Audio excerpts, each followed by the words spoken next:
Olá, minhas queridas, meus queridos, que bom estar com vocês mais uma vez aqui pela Astral TV, sempre com convidados muito especiais, falando de arte, cultura e, como diria a nossa já querida e saudosa Rita Lee, coisas da vida. No final de cada estrada sempre terá uma outra estrada, então estamos sempre aprendendo, não é? E que bom isso. Vamos lá. Meu convidado de hoje, ele é maestro, ator, cantor e produtor cultural, é bacharel em regência e pós-graduando em gestão cultural. Atualmente ele é maestro do coral da Câmara LGBT do Brasil, além de exercer o cargo de diretor de cultura da instituição, da mesma instituição.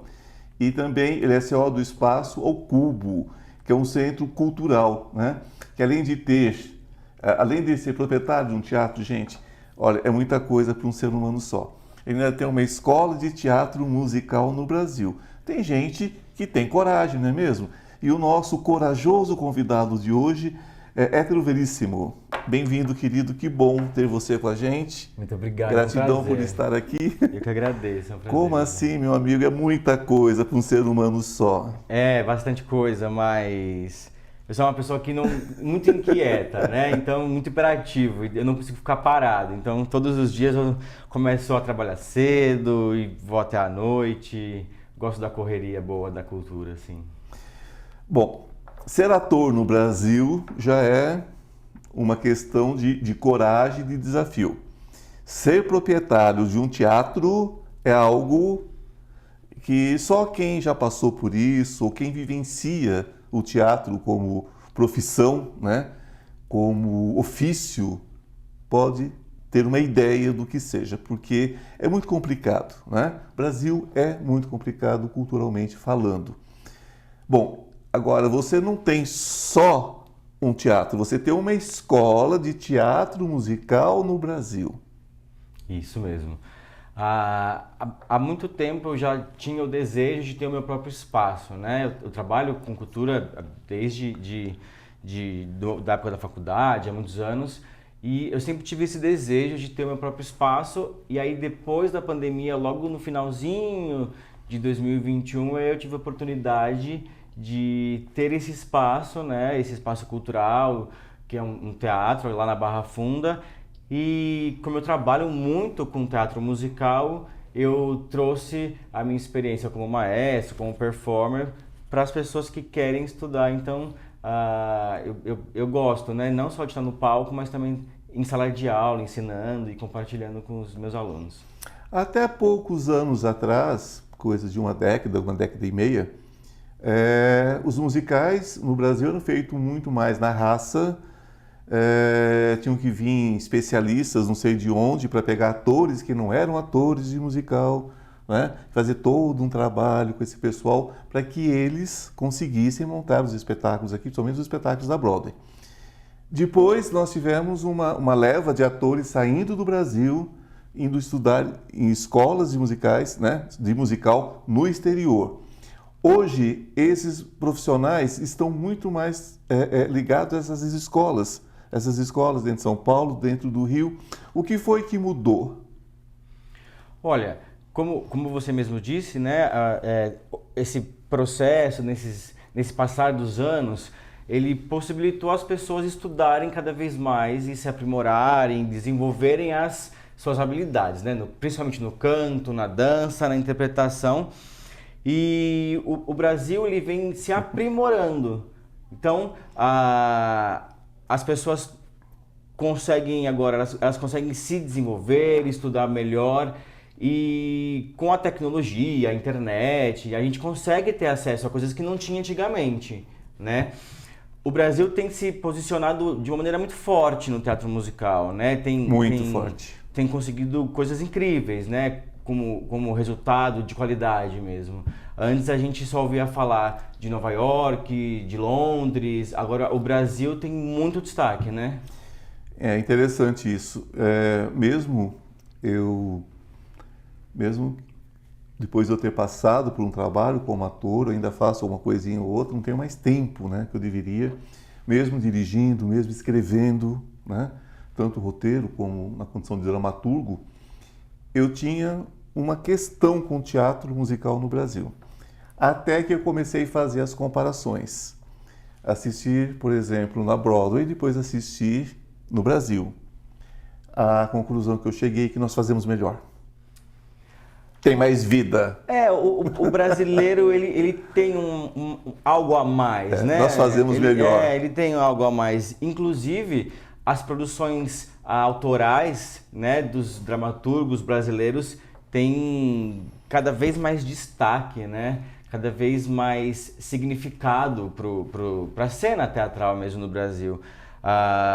Antigamente, há um tempo, alguns anos atrás, era só as franquias da Broadway. E agora a gente está com um movimento de espetáculos autorais, né? Eu participei de um espetáculo autoral de uma história que já existia, né? Eu fiz parte do elenco do musical do Chaves em 2019, 2020. Sim. Mas a dramaturgia é brasileira, né? É uma dramaturga brasileira que escreveu o roteiro. Claro que supervisionado pelo pessoal do X-Perito, mas uma movimentação muito gostosa assim, de acompanhar. Eu acho incrível poder assistir espetáculos, grandes musicais no Brasil, sem que o elenco tenha que vir todo das grandes redes de televisão. Você vê que existe uma profissionalização do mercado. Então, são profissionais do cinema, do teatro musicado, é outra história, né? O teatro musical, ele vem com força e pega essa mão de obra, digamos assim, né? Esses operários da arte, esses atores, exatamente, cantores e dançarinos, que já fazem uma formação completa hoje. Você vê dessa forma? Sim. É claro que comercialmente, às vezes você precisa de um nome âncora para trazer o público e tudo mais. Mas é exatamente isso. O mercado, né, a mão de obra dos artistas aí tem se desenvolvido, crescido, tem ampliado. Então a gente tem uma turminha nova que estuda muito, tem um time de veteranos aí que são incríveis, que fazem com muita qualidade, assim, é muito gostoso. É porque eu não romantismo nada. Então a gente precisa colocar a coisa da seguinte maneira: mão de obra, operário da arte, porque as pessoas pensam que você é artista, tá, e você vive do quê? Então a gente tem que lembrar as pessoas que isso é mão de obra, isso é trabalho, isso é ofício como qualquer outro. Não é? Claro, porque também se a gente entra num lugar de só romantizar e fica muito abstrato. Muito abstrato. Muito abstrato, e aí o que acontece? A gente não consegue trabalhar essa profissionalização, a gente não consegue aprofundar o tema, a gente não consegue trazer coisas mais concretas, né, para nossa área, né? Porque o ator desde cedo, né, aquela história: mãe, eu quero fazer dança, mãe, eu quero fazer canto. Não, meu filho, isso é bobagem. Vai estudar qualquer outra coisa, mas não isso. Vai fazer francês, inglês, pode fazer também, que é excelente. Precisa ter cultura nesse sentido também. Mas deixa seu filho estudar ballet, deixa seu filho estudar jazz, dança contemporânea, qualquer coisa, deixe. Porque é assim que se forma o ator. E você sabe que... Também, claro, mas independente da criança, do adolescente, ele seguir na carreira artística, o estudo, né, do canto, da dança, do teatro, é para sempre. Então, se você se tornar depois um grande advogado e fez aula de teatro, você vai se comunicar melhor com as pessoas, né?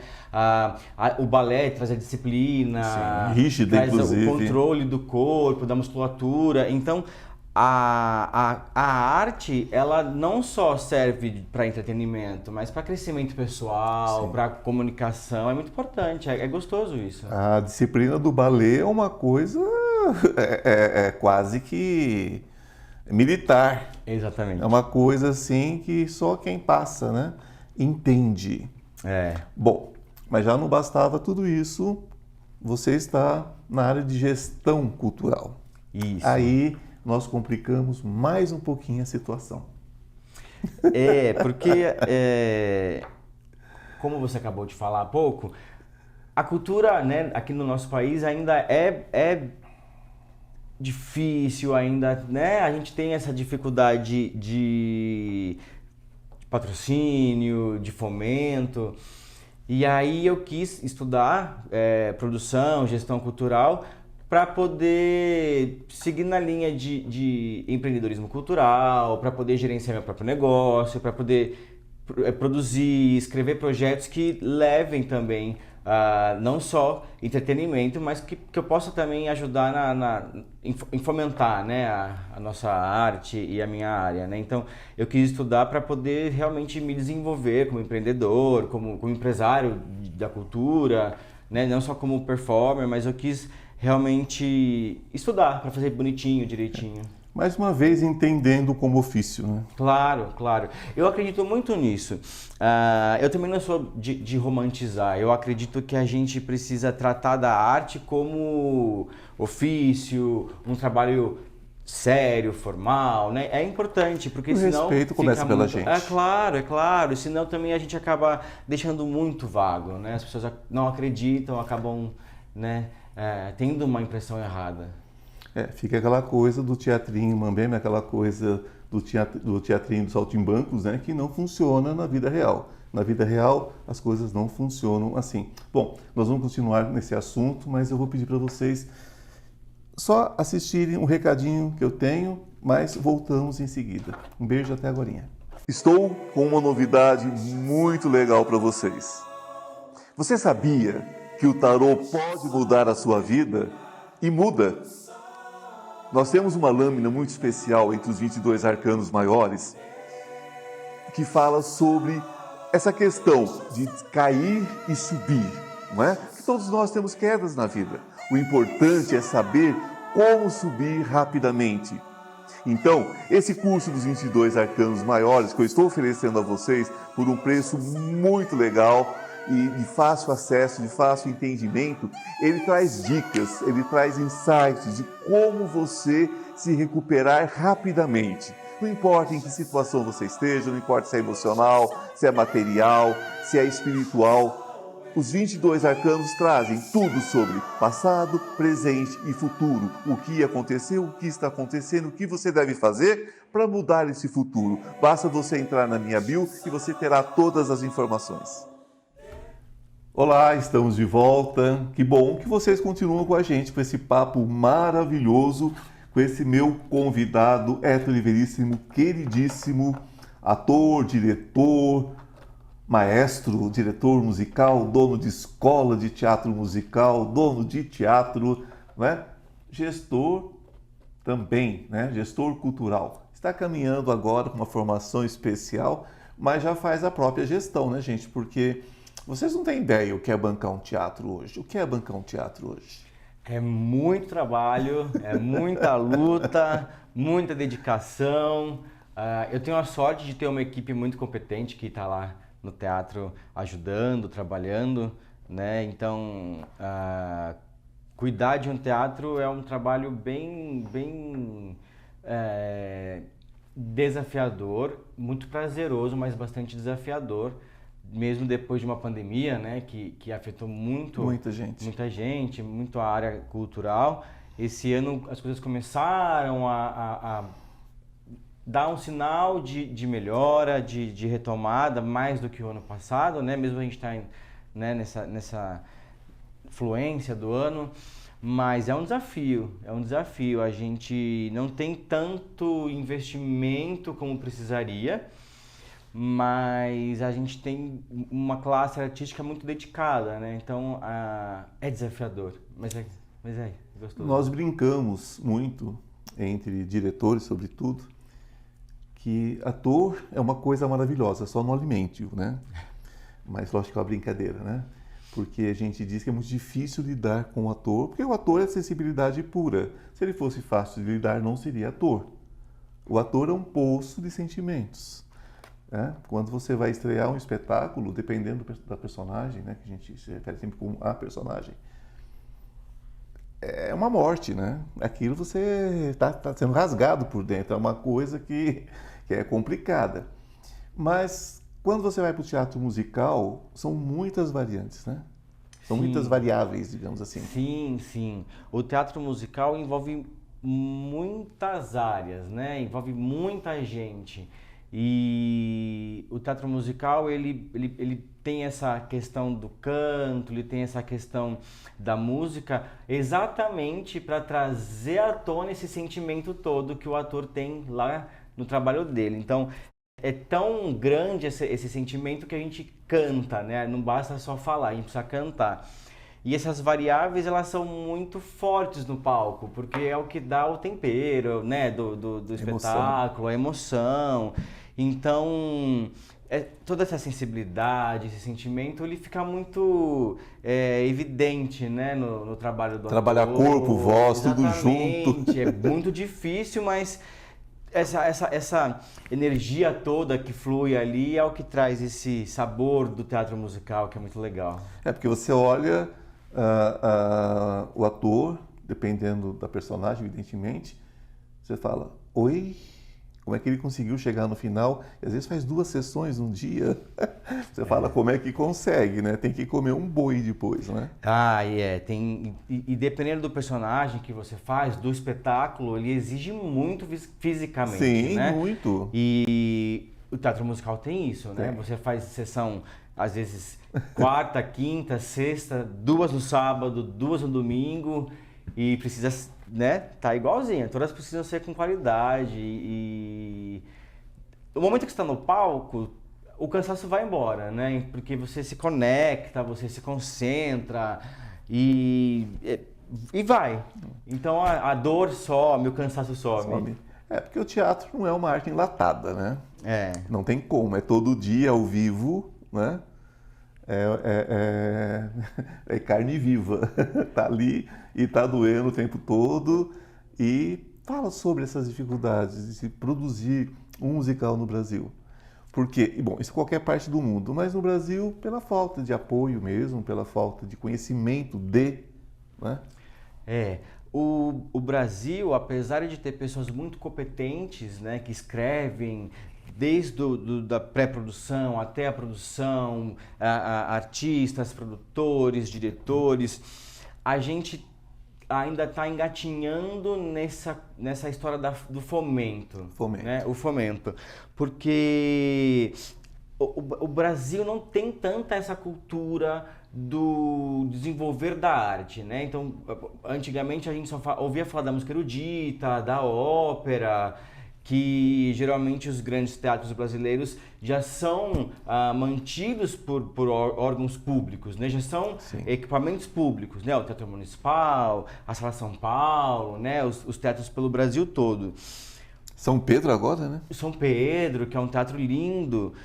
Mas o teatro musical, ele é totalmente fora desse padrão. Então, ele precisa do investimento privado, né? Claro que é através das leis de incentivo, da isenção fiscal, que é muito importante, né? Mas agora a gente precisa realmente superar esse despertar. Já despertamos, né, para aprender, para estudar, e agora a gente precisa realmente colocar a mão na massa, porque é difícil. Talvez falar com as pessoas sobre o que eu vou te perguntar agora. Você comentou comigo a respeito do Bob Esponja, que vocês estão em pré-produção já. Você pode falar sobre? Posso? Qual seria o valor por apresentação hoje de um espetáculo como o Bob Esponja? Que é um espetáculo infantil, mas que é para a família toda, é delicioso. Um musical como esse tem um custo... Eu não posso dizer com precisão, sim, né? Mas para as pessoas terem uma ideia. Mas ele tem um custo médio, assim, de quase 1 milhão por mês, assim. 1 milhão por mês. Quantas apresentações? 5 apresentações. No mês. Por semana. Por semana. E vai dar 20 apresentações no mês. Isso. Então, gente, se vocês reduzirem isso, né, tem uma ideia. Mas é importante a gente falar que quando a gente trata de lei de incentivo, né, à cultura, e as pessoas ouvem esses valores altos... esse é o assunto agora. É importante a gente dizer que um projeto de lei de incentivo de milhões...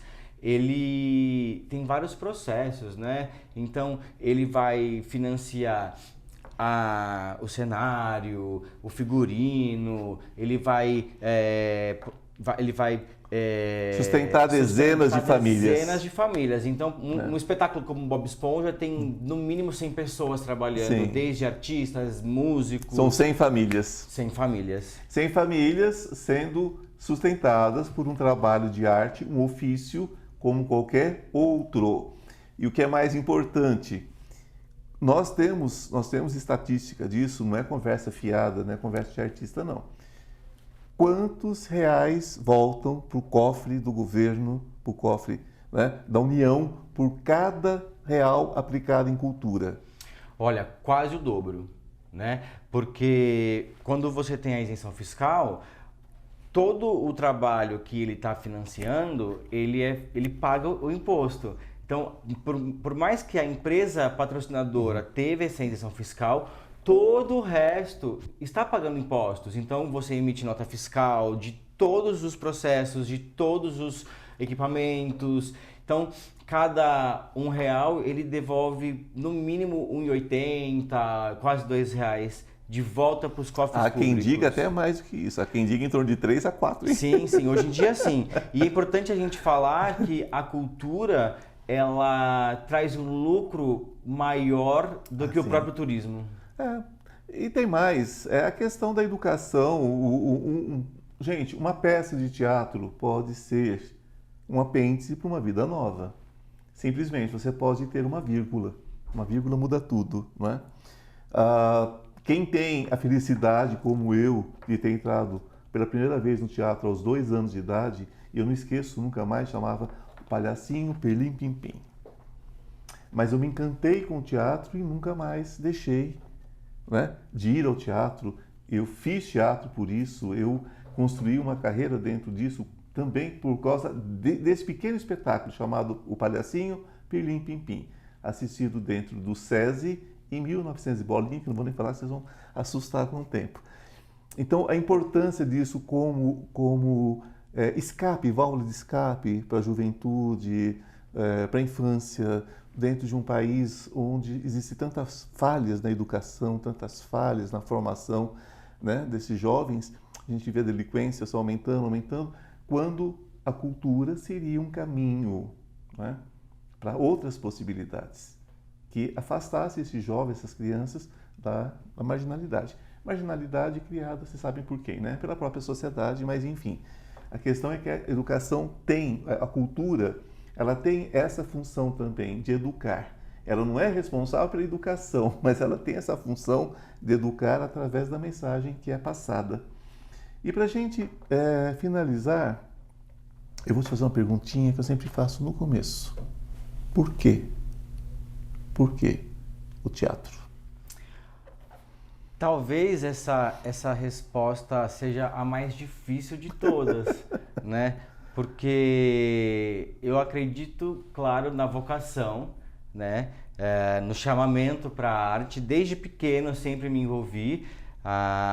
Eu vim de uma família de tradição evangélica, então quando eu era criança eu participava de coral, participava tocando, né, na celebração, e fui depois estudando. Então, desde pequeno, eu gostava muito de me envolver com teatro, com música.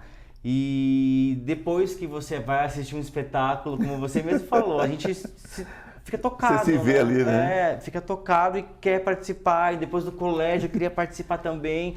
Então, o porquê, às vezes, ele é tão grande que a gente não consegue falar, né? Mas eu sei que independente de qual foi o momento que eu decidi, né? Que foi na adolescência, mas desde pequeno eu sempre gostei. Nas igrejas evangélicas, as igrejas cristãs evangélicas, começa a criança batendo a mãozinha no berço, já sente o ritmo e termina, né, com o vovô batendo a bengala. Então é a vida inteira. Então os grandes músicos, grandes cantores vêm, no mundo inteiro vêm das igrejas cristãs. Sim. Porque a musicalidade é muito forte, né? É muito forte, né? Vem de uma cultura... o Brasil pegou muito da cultura americana, né, da liturgia, Sim. né, a Igreja Batista, depois a Igreja Presbiteriana, falando desse lado, né, e a Igreja Católica, que vem de uma tradição europeia, Sim. de canto mais erudito, Erudito, né, sim. então, independente do credo, a música sempre faz parte de qualquer celebração, né, e aí a gente se envolve, né, a gente faz parte disso. Eu participei de coral gregoriano. Eu era religioso católico, né? Então era uma outra história. Bom, quero que você deixe para a gente agora, olhando para aquela câmera, quero que você deixe para a gente seus contatos, né? Suas redes sociais e um convite para conhecer seu espaço, claro. Bom, claro que está todo mundo convidado para conhecer o Espaço ao Cubo, que é na Barra Funda, na Rua Brigadeiro Galvão 1010, mas você pode acompanhar o trabalho do teatro pelas redes sociais, que é Espaço ao Cubo, e da nossa escola de teatro musical, que chama Staging Academy, que fica lá no Espaço ao Cubo e também nas redes sociais Staging Academy. Eu sou Héctor Veríssimo, também estou nas redes sociais e quero também fazer um convite para você apoiar e celebrar a arte brasileira, que é muito gostoso poder fazer parte disso tudo. Meu querido, gratidão, gratidão por estar comigo, estar conosco. Um beijo no coração de vocês e não se esqueçam, o caminho para saber mais é entender que a gente sabe cada vez menos. Beijo no coração e gratidão.